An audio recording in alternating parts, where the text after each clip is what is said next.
Priscilla Hauser, and I have been painting with plaid products. I'm not going to even tell you how long. You know what? The other day, I found a bunch of recipes that were mothers and grandmothers, and I didn't want to throw them away. I wanted to do something wonderful with them. So I printed them off on the computer and then decoupaged them using Mod Podge, of course, onto a little board. Now we're going to do something wonderful. Well, I'll tell you in a minute.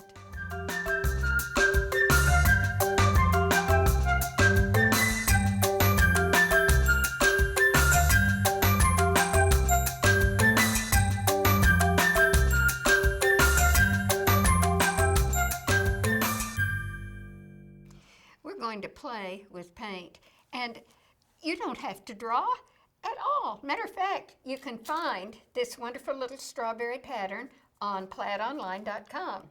This little recipe is for strawberry shortcake. And to transfer this design, I'm just going to use a little bit of graphite paper, or you can put chalk on the back of your design. Go over the lines with a ballpoint pen or a stylus, and voila, your design has transferred. I've undercoated this strawberry several times, let it dry. Now I'm going to pick up a wonderful little product by Folk Art called blending gel. I want you to be careful and not use too much of it because it will run on you, but you want it to cover that undercoated strawberry beautifully. Now I'm picking up a little bit of the lovely red multi-surface paint, brushing that on, and I'll pick up just a tiny bit of white. Now be careful with that white because the white is more opaque. It will get away from you. Now I'm going to put the seeds on, and to do that I'm going to use the point of a stylus. I'm going to dip into the yellow.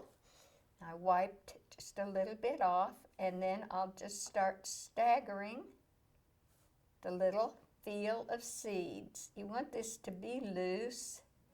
Very, very fun. You know, with strawberries, you don't want too few seeds or too many. But again, this is just fun.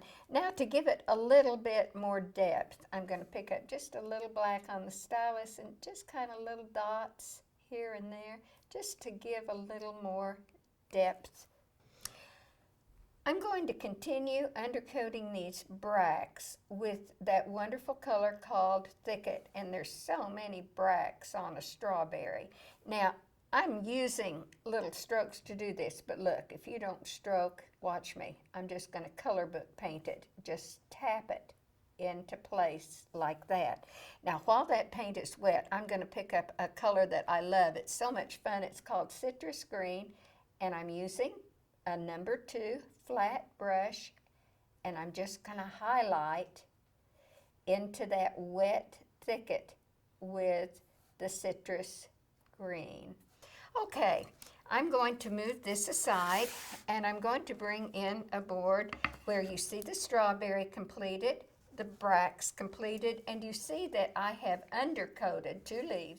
Look how easy it is to paint a leaf. I'm taking just a tiny bit of the blending gel, which will help to keep the paint wet.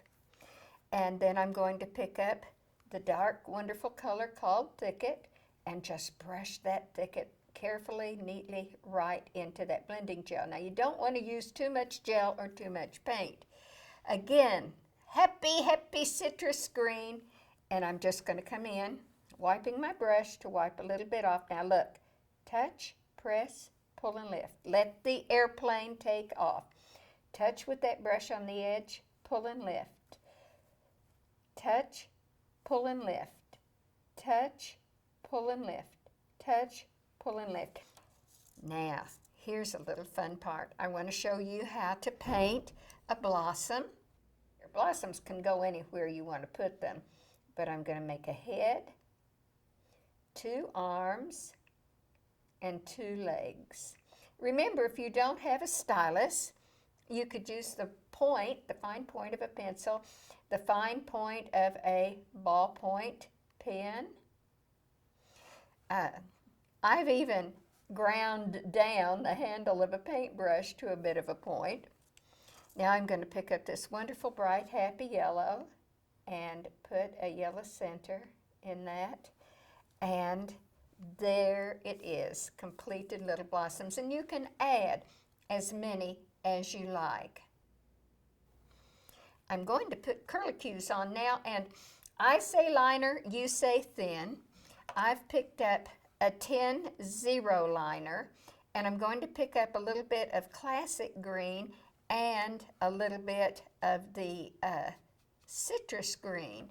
I want you to thin that paint with water, and I think you can see how thin it is here. I'm just going to wipe that extra off on my finger, and then hold the brush so that the handle points straight up towards the ceiling, and then very slowly so that the paint can run from the brush. How beautiful that is! And just make those fun little curlicues. You know, now it's finished, but it looks a little plain to me. I think it needs a little bit of a border. I'm going to do that right now. And we'll just switch boards because I wanted you to see that I'd done just a simple dot and dash border. This time I have a little bit larger liner brush filled with very thin licorice, and I'm just going to make a pretty little dot with that, and then hold the handle straight up and pull my line and do another dot and pull my line and do another dot. And that puts a darling little border on the finished piece. Fun, fun, fun, and so easy.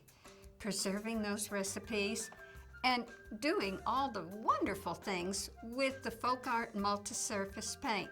And remember, it will work on absolutely any surface. If you enjoyed this, for goodness sakes, check us out on plaidonline.com for more wonderful project ideas.